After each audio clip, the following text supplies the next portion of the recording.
Indigenous protesters in Ecuador face heavy repression from security forces as nationwide anti-government protests continue. Peruvians reject President Vizcarra's recent dissolution of Congress. And preliminary results show the Tunisian Islamist Ennahda party will likely come out as winner in the parliamentary elections. From the headquarters of Telesur English in Quito, Ecuador, this is From the South, and I'm Camila Escalante. Protests continue in Ecuador against austerity measures imposed by President Lenin Moreno. People have been gathering in different areas of the capital, Quito, primarily to condemn a recent fuel price hike, and they're calling for the president's resignation. Many streets in Quito are blocked by transport workers, while indigenous communities from across the country continue marching to Quito for a major nationwide strike announced for Wednesday. Across the SYRIA region, roads remain closed as many cities have been left paralyzed. Classes have also been suspended for a third day. Indigenous and social organizations from other Latin American countries, including those from Argentina, have held demonstrations and have sent messages of solidarity with the people of Ecuador. Protests began last Thursday and have been met with violent repression from the national police and army. Soon after the protests began, the government declared a state of exception. Meanwhile, indigenous protesters in the south of the capital, Quito, clashed with the military, who arrived there with armored vehicles to repress the demonstrators. As the authorities escalated their means of dispersing unarmed protesters by firing tear gas at the crowds, the demonstrators retaliated, as seen in these images. Our correspondent Estefania Bravo brings you the latest updates from Quito. Yes, thank you. Yeah, we are here in Quito, and yeah, we can confirm that the situation is very uncertain. We are not clear what will happen in the next coming days because protests are still underway. We know that the indigenous organizations are coming from all over the country, and they will be meeting here in Quito because they are against the economic measures imposed by President Lenin Moreno. Various social movements, including students, are also against these measures, and our protests are taking place in the center of Quito because they want to have a conversation with Lenin Moreno, and they are not in favor of these economic measures that they say will affect not only them, but all of the country. In Quito, the situation is very tense, and classes have been suspended. They were suspended on Thursday, on Friday, and they are suspended today as well. More than 500 people have been detained in these protests, and we can confirm that one person is dead. That's all we have for you right now. We'll get back to you when we have more information. So back to you. Thank you, Steffi. Despite the military and police aggression, indigenous groups from across the country, led by Ecuador's umbrella indigenous organization, CONAI, will continue advancing towards Quito ahead of the planned national strike on Wednesday against the government's economic measures. Different social groups are going up against the neoliberal government of Lenin Moreno, mobilizing, uniting, and organizing as the only way to defend the interests of the Ecuadorian people. And at this time, our people, different indigenous people, are mobilizing, advancing towards the city of Quito to demand and reject these economic measures that hit the pocket of Ecuadorians. Meanwhile, CONAI has also heavily rejected any acts of violence and vandalism and looting that is happening on the sidelines of the nationwide protests. In a statement, the indigenous umbrella organization said that they are deploying guards to ensure the safety of the demonstrators and to also identify those who are committing vandalism or other violent acts. The Pan-American Highway north of Quito was one of the main roads blocked from early Monday morning. The community of San Miguel del Común used posts and debris to close the highway in protest against the rise in the price of fuel and other austerity measures. The indigenous mayor of Cayambe, to the north of Quito, has also called for unity among all sectors to join the march to the capital. He said truck drivers in Cayambe had rejected the deal reached by their national leaders with the government and would maintain their strike. I want to ask you, comrades, to build maximum unity and prepare so that this Monday a big delegation can set off from the central square in Cayambe and go to Quito. We will accompany them on Tuesday, and on Wednesday we will take the city of Quito.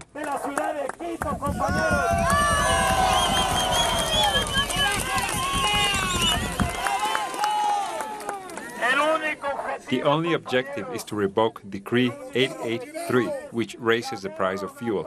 So we need unity and we need to organize. Over the weekend, Ecuador's national indigenous organization declared a state of exception within their territories. In a statement, CONAI said that any military or police officer who enters indigenous land without authorization will be detained. According to reports, close to 2,000 security forces have already been detained by indigenous people. Meanwhile, a total blockage of roads have been reported in provinces with the largest percentage of indigenous populations, such as Cotopaxi, Imbabura, and Chimborazo. As part of their own state of exception, an indigenous community in Toacazo, Cotopaxi, detained a group of soldiers. They took away the members of the armed forces on the back of pickup trucks, while other indigenous activists drove their army buses in convoy. They have said they're treating the soldiers with complete respect, but that any military who invade their territory could be submitted to indigenous justice, which is recognized under the Ecuadorian Constitution. We go to neighboring Peru, where people have taken to the streets of the capital to oppose President Martin Vizcarra's recent dissolution of Congress. Protesters called Vizcarra's decision to dissolve Congress and call new elections a coup, while opposition lawmakers have accused the president of overstepping the bounds of the Constitution. Meanwhile, Vizcarra said his decision was within his constitutional powers and blamed lawmakers for repeatedly trying to block his anti-corruption reforms. What I don't agree with is that President Vizcarra has completely become a dictator. In other words, if they don't do what he wants, he closes it. He closes Congress. The Constitutional Court doesn't listen, I'll close it. The judicial authorities don't listen, I'll close it. Where are we living? We average citizens don't understand the laws, but we do demand a true democracy. Taxi drivers in Mexico have blocked major avenues across the capital to protest ride-sharing applications like Uber and Cabify. Many tourists were stranded at the airport as taxis blocked access to Terminal 1 of the international airport. This even though Mexico City was among the first cities in the world to regulate Uber after the ride-sharing app gained worldwide popularity. Hundreds turned out for a rally held by Argentina's center-left candidate Alberto Fernandez, the likely winner in this month's polls. Fernandez beat President Mauricio Macri by a landslide in the primary elections, also known as PASO, in August. The shock result rattled Argentina's debt and currency markets, driving the peso and bonds to record lows, as investors worried about the country's shift away from neoliberalism. Argentinians will head to the polls on October 27th to decide on their country's future. The only message I want to leave you today is forget all our difference. Let's get together to end hunger in Argentina once and for all. Let's get this proposal out as soon as possible, because this proposal is not a campaign proposal. This is a proposal from Argentina that we can begin to realize today. We really have to be ashamed. We say we are the country that produces food for 400 million people, and we cannot feed 15 million of our own people who live in poverty. We'll take a short break now. Join us again in a minute.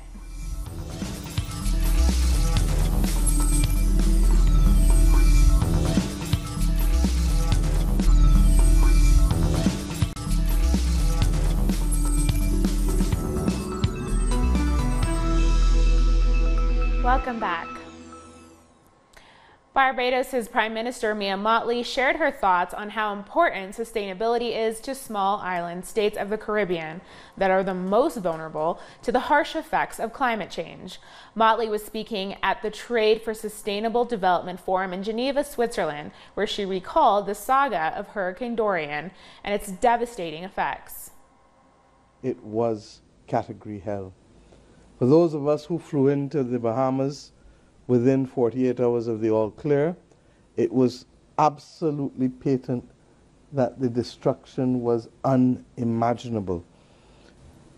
Small states cannot continue arguing for vulnerability over and over and over for 3 decades and to be ignored, and for us to believe that therefore that the world cares enough about us.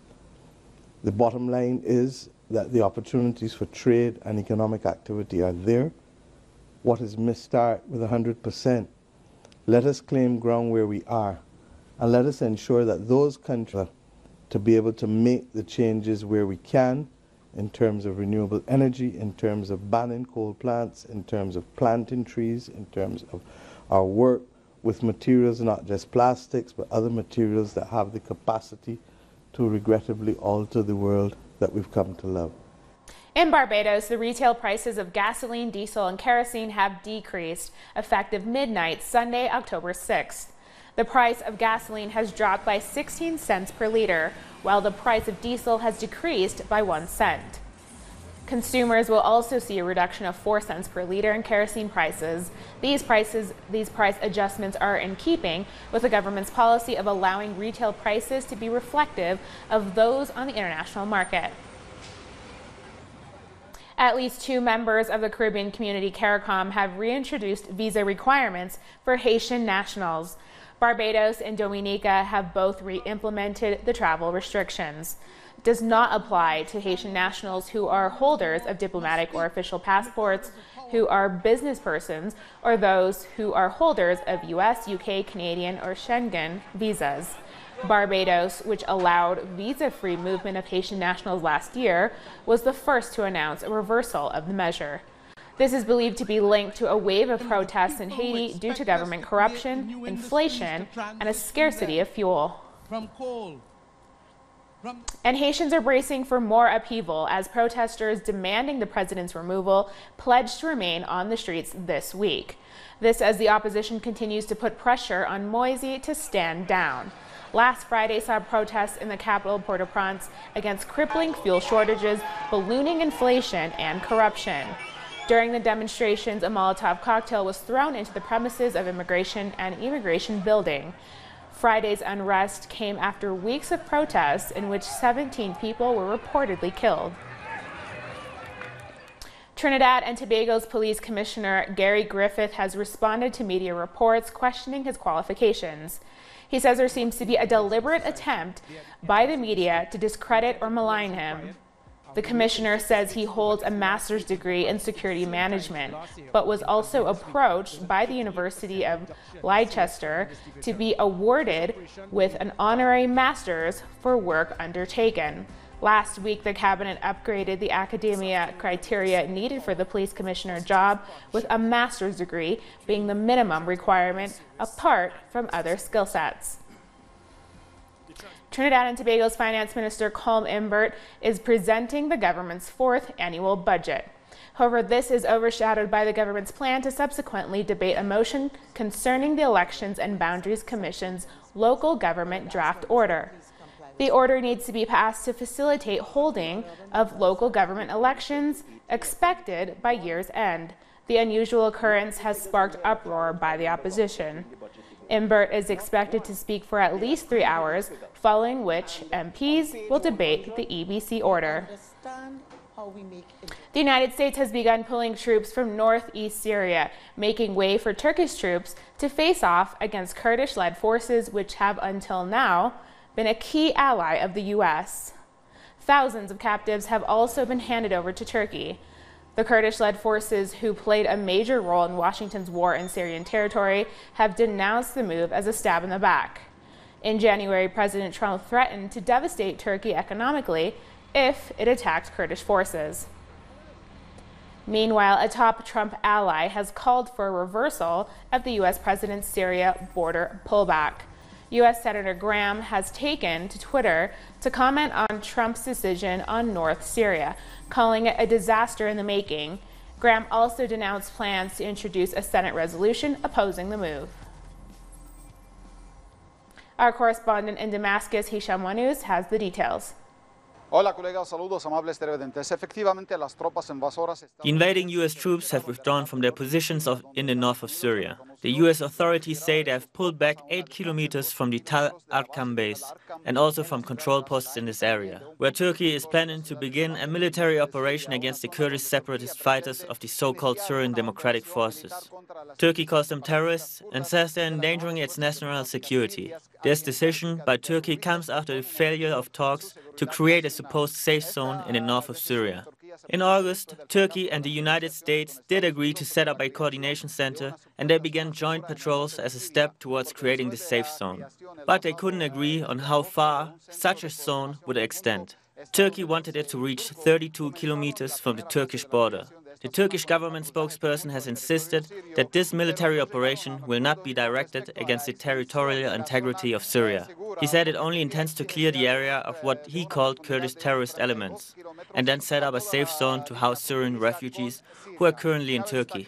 The United States has made clear that its forces will not take part in this operation and that Turkey will be responsible for the members of the Islamic State group who are currently being held by the Kurdish militias. The SDF, for its part, has said it will respond with an all-out war against Turkish forces right along the border if they launch this attack. And it has criticized the United States for failing to stand by its commitments. The Syrian government has not yet responded to all these declarations, but it has previously said that the presence of Turkish and US troops on Syrian soil is illegal and a violation of Syria's sovereignty. A U.S. federal judge has rejected President Donald Trump's legal challenge to the release of his tax returns for a criminal probe. The judge threw out Trump's argument that sitting presidents are immune from criminal investigation. However, the ruling does not mean that the president's tax returns will be turned over immediately. The president's lawyers quickly appealed the decision, and the appeals court agreed to temporarily block the order. The returns had been sought by the Manhattan District Attorney's Office, which is investigating the Trump Organization's involvement in buying the silence of two women who claim to have had affairs with the president. We'll take a short break now. Join us again after this.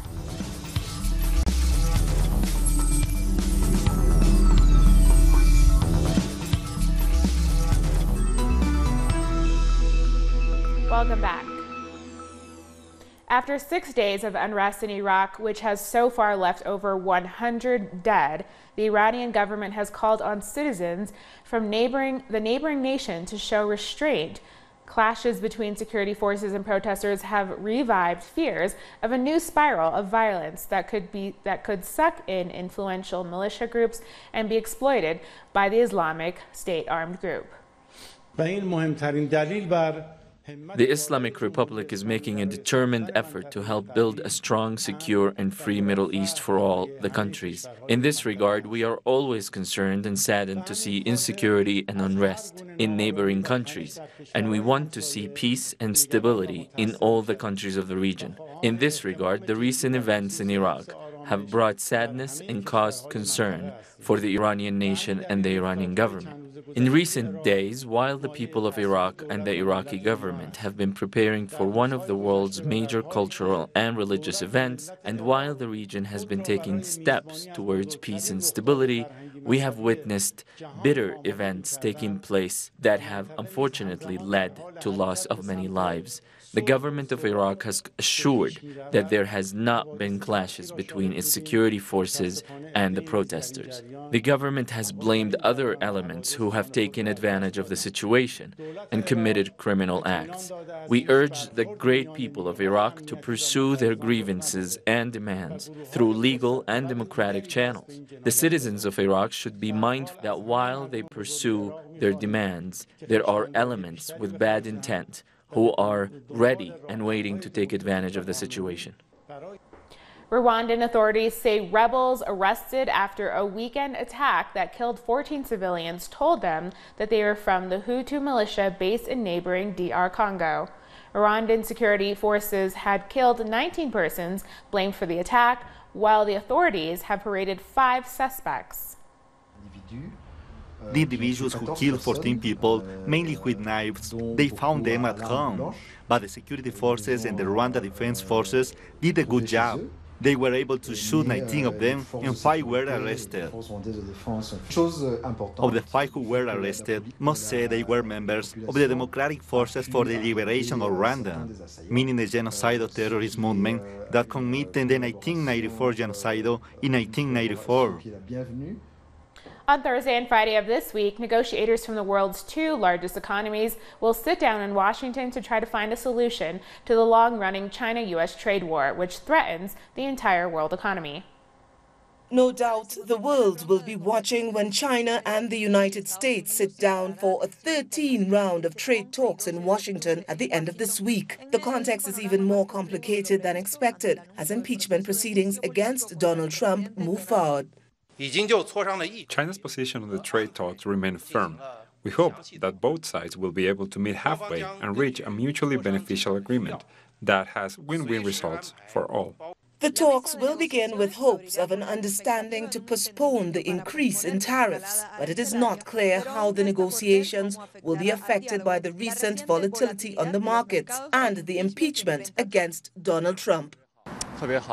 President Trump's actions throughout this trade war have increased tension and done a lot of damage to relations between the 2 countries. So Chinese people no longer see the United States as a negotiation partner that can be trusted. Although Trump denies it, U.S. companies and consumers are already feeling the impact of increased tariffs on China. Beijing is seeking opportunities in other markets to offset the losses imposed by Washington. In recent months, the government has signed more than 30 bilateral agreements.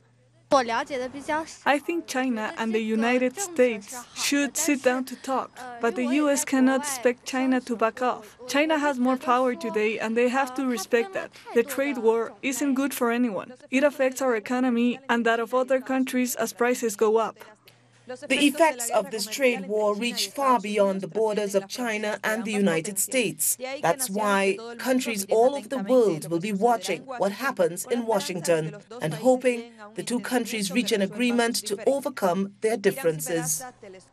The Tunisian Islamist Ennahda party has emerged with the most votes so far in the just-ended parliamentary elections. Exit polls have indicated that the party has garnered 17.5% of the vote and secured 40 of the overall 217 seats.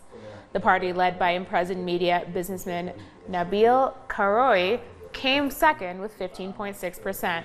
According to the Tunisian Electoral Monitor, voter turnout was lower than in both the first round and in the 2014 polls. Final election results are expected to be announced on Wednesday this week. In 2014, even with the 2 major parties when it came to the numbers, we had to wait several weeks for a government to be formed. It wasn't easy. This time, politically speaking, it's much more complicated. It remains doable, but the law is there to regulate that. If this happens, then we may have new elections in 2020. Climate change activists affiliated with the Extinction Rebellion movement have launched fresh protests in South Africa. The activists marched in the streets of Cape Town, waving banners and shouting slogans, calling for the South African government to act on climate change. Extinction Rebellion has, in the past months, been mobilizing protests, mostly in major cities across the globe, demanding that governments cut carbon emissions. This is all about telling the truth and getting the government to declare a climate emergency. This is serious. We can't wait any longer. The government needs to step up and act, and it's about telling people, getting people to realize it's an emergency. We need to act now. Still in South Africa, former President Jacob Zuma's son has appeared before the Judicial Commission of Inquiry into State Capture. It's a type of systemic political corruption in which private interests significantly influence a state's decision-making processes to their own advantage. Duduzane Zuma denied before a state anti-corruption inquiry allegations by the former deputy finance minister that he was offered a $40 million bribe from South Africa's business family known as the Govt. This comes after his father also appeared several times this year before the commission to answer charges of state capture. There's been a prevailing narrative up until this point about state capture, corruption, influence, outside of government, appointing of ministers and whatever else. Now, I'd made the decision to pull back and not to be active in a lot of roles, to my detriment, so I couldn't grow with my company. Canada will head to elections on October 21st to elect members of parliament and the office of Prime Minister. Our correspondent in Toronto, Pablo Vivanco, has more ahead of tonight's leaders' debate. We're exactly 2 weeks away from voting in Canada's federal election, and tonight will be the first debate to feature all of the candidates from the leading political parties. Now, the Conservatives, led by Andrew Scheer, are polling just ahead of the Justin Trudeau Liberals, with the NDP and Jagmeet Singh, along with the Bloc Québécois and the Green Party, led by Elizabeth May, trailing far behind. Now, in Canada's first-past-the-post parliamentary system, the candidate to win the most votes in each riding gets the seat for that riding and goes to represent that district in the House of Commons. The party that wins the most seats in the 338-member House of Commons gets to form government, and the leader of that party becomes Prime Minister. Now, the same polls that have the Conservatives ahead of the Liberals are thereby projecting that the Liberals have a high likelihood of winning a minority government. Tonight in the debate, it's expected that climate change and the economy will dominate the debate, although the indigenous rights issues are likely to also be mentioned significantly, given that this past weekend, something that took up much of the headlines here in Canada was a decision by the Trudeau government to challenge settlements for victims of the residential school system. We've come to the end of this news brief. You can find these and many other stories on our website at tellusenglish.net. And join us on social media, Facebook, Twitter, and Instagram. For Tell Us Our English, I'm Camila Escalante. Thanks for watching.